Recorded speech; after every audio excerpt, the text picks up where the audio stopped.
أشهد أن محمد Assalamu alaikum.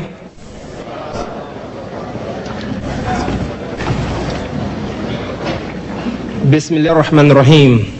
Au nom de Dieu, le clément, le miséricordieux. Most gracious, most merciful. My beloved brothers and sisters and friends, Chers frères et sœurs, Muslims, et chers amis musulmans et chrétiens, we welcome you tonight to this nous sommes heureux de vous accueillir ce soir pour un débat entitled historique dont le sujet est: la crucifixion For Fiction. est-elle une réalité ou une fiction? The debate, the format of tonight's debate Le temps de parole sera réparti de la manière suivante. La parole sera d'abord donnée au premier intervenant pendant 50 minutes.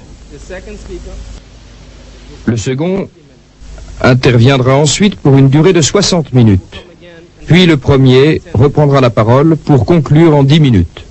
after that, you, the audience, Vous aurez ensuite l'occasion de participer au débat et de poser vos questions.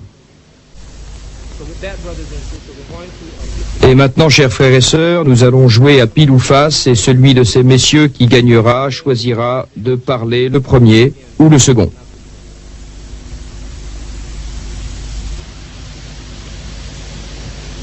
Ahmed Ida. أعوذ بالله من الشيطان الرجيم بسم الله الرحمن الرحيم وقل جاء الحق وزهق الباطل إن حمد ديدات. الباطل كان زهوقا وننزل من القرآن ما هو شفاء ورحمة للمؤمنين ولا يزيد الظالمين إلا خسارا صدق الله العظيم. Mr. Chairman Monsieur le Président, and my dear brothers and sisters, chers frères et sœurs, at the outset, since I'm pour commencer, puisque j'ai choisi de parler le premier et qu'il me semble voir des chrétiens parmi l'assistance, Christian faith, je voudrais exposer notre position à l'égard de la chrétienté. that Islam is the only L'islam faith, est la seule religion non chrétienne article of faith qui croit en Jésus. believe in Jesus. Un musulman ne serait pas un musulman s'il ne croyait pas en Jésus. We are made to believe that Jesus Christ Nous croyons que Jésus messengers of est l'un des envoyés de Dieu. We believe in his miraculous birth. Nous croyons à sa naissance miraculeuse que beaucoup de chrétiens contemporains contestent. Translated, Nous croyons qu'il est le Messie, we believe traduit en in Christ. life to the dead, Et nous croyons God's qu'il a ressuscité les morts par la permission de Dieu et qu'il a guéri les aveugles de naissance et les lépreux par la permission de Dieu. Christian is going together. Les chrétiens et les musulmans se rejoignent sur ce point. Takes place Mais par contre, ils divergent sur 3 autres sujets, the original sin, à savoir number 2, le péché originel, Christ, and number la 3, divinité de Christ these are et la crucifixion. between the Muslims and the Christians. Voilà les points de désaccord entre les chrétiens et les musulmans. As you En ce qui concerne le sujet de notre débat, banner here, it says crucifixion la crucifixion or fiction. est-elle une réalité ou une fiction? A direct Le answer Coran donne une réponse claire à cette question. says, Il dit: Bismillahir-Rahmanir-Rahim, in the name of God, most gracious, most merciful.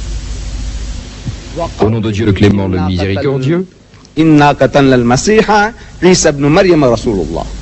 And they said in boast that we killed Christ Jesus, the son of Mary, the apostle of c'est-à-dire ils disent avec fierté: nous avons tué Jésus-Christ, le fils de Marie, l'envoyé de Dieu. Wama salabuhu.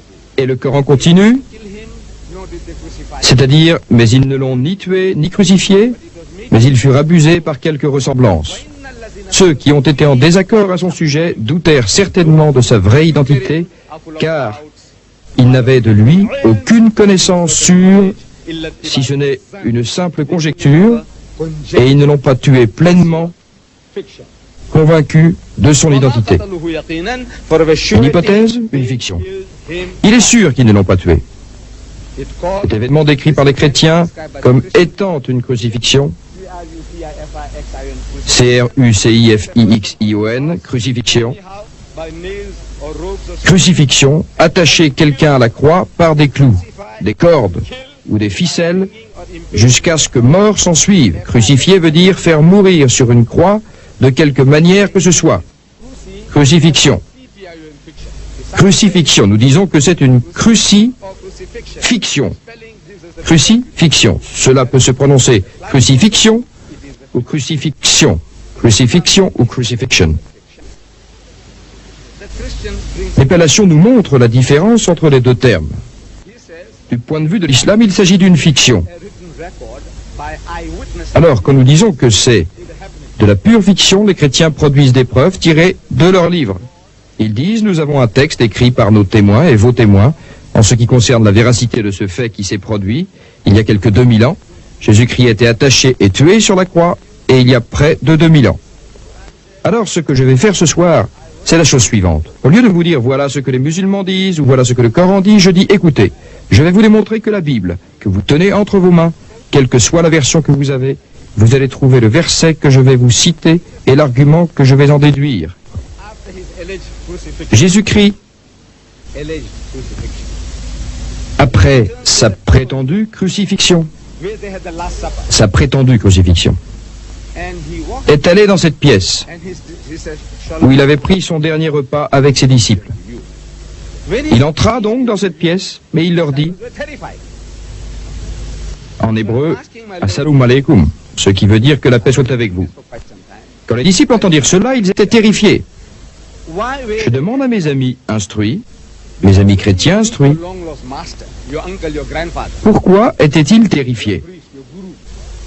Quand vous revoyez votre maître que vous aviez perdu de vue, ou votre oncle, ou votre grand-père, ou votre prêtre, ou votre gourou, les Arabes et les Juifs s'embrassent.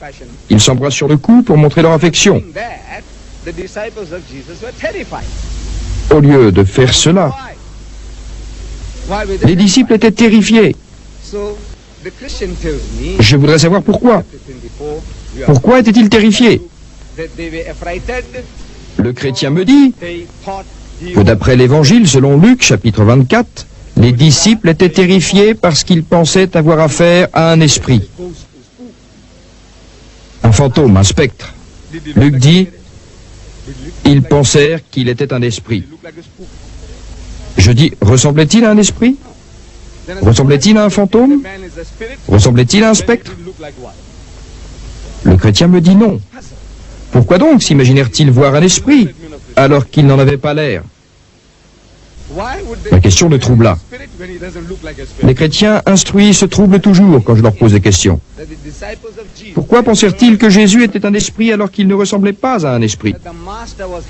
C'est parce qu'ils avaient entendu dire, les gens parlaient, vous savez, que le Maître avait été crucifié.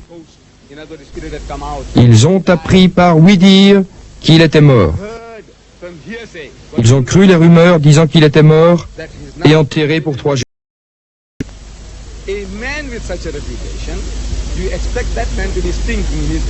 Attendez-vous à ce qu'un homme de sa réputation reste dans sa tombe plus de 3 jours? En fait, toutes les connaissances des disciples provenaient de la rumeur publique. Marc dit au chapitre 14, verset 50, que le moment le plus critique dans la vie de Jésus, c'est lorsque ses disciples l'abandonnèrent pour prendre la fuite.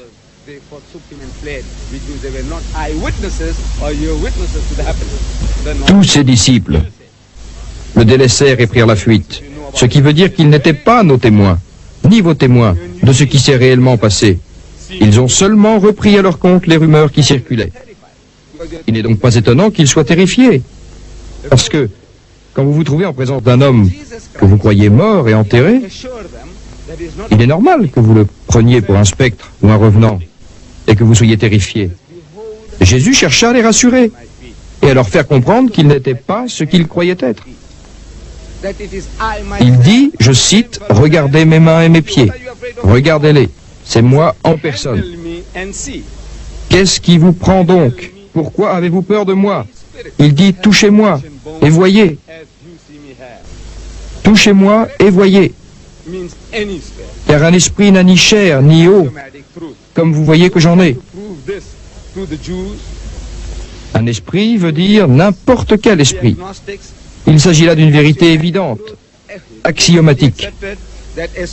Vous n'avez besoin de la prouver ni aux juifs, ni aux athées, ni aux agnostiques.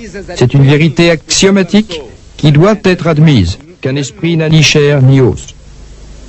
Alors, pourquoi Jésus prit-il tant de peine à leur faire admettre un fait aussi évident qui n'avait nullement besoin d'être démontré?